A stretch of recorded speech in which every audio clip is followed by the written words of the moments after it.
So, the Chelsea team bus has begun its parade, having won the Champions League last night on a penalty shootout. And don't forget, of course, there's also the FA Cup that's being paraded today. So it was a double cup victory for Chelsea.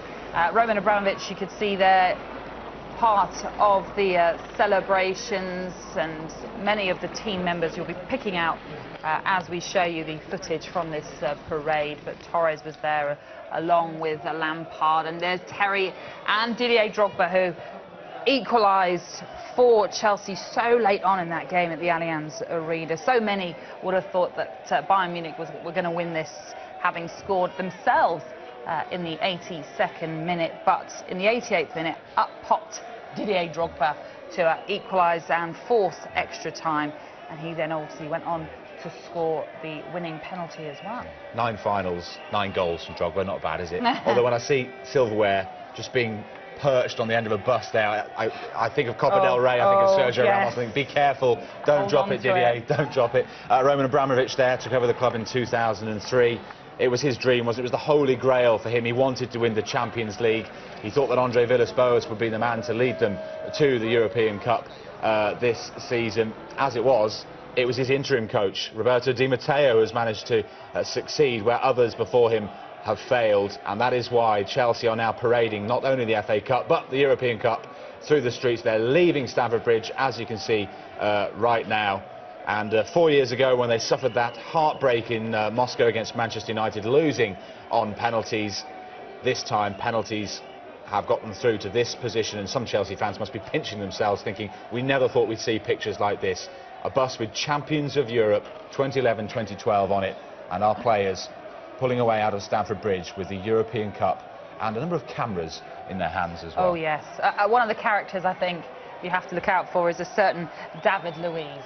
He certainly likes to entertain, and I'm sure he'll be quite funny on this parade. He's already sticking his tongue out and doing all sorts already.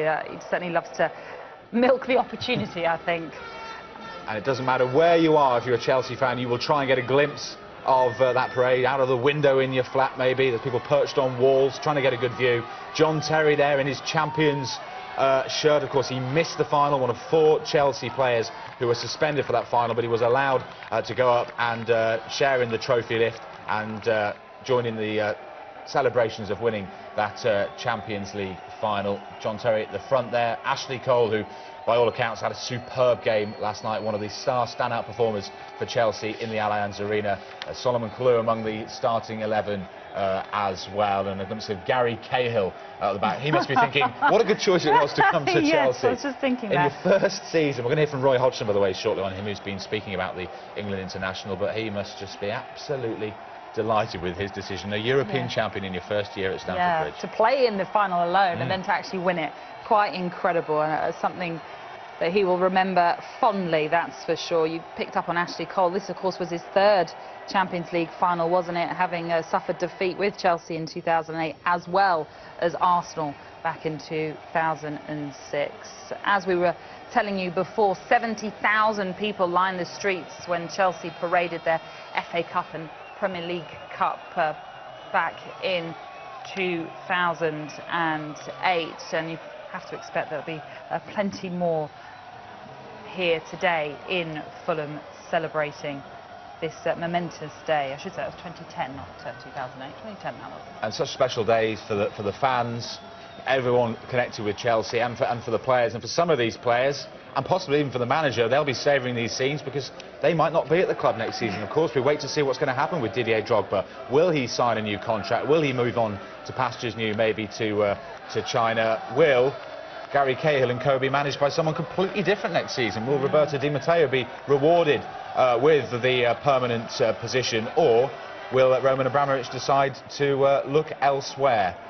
There's so much uncertainty still about next season for Chelsea, but one thing is for certain today, they are going to lap up every moment of this, and so you should, when you're champions of Europe for the very first time.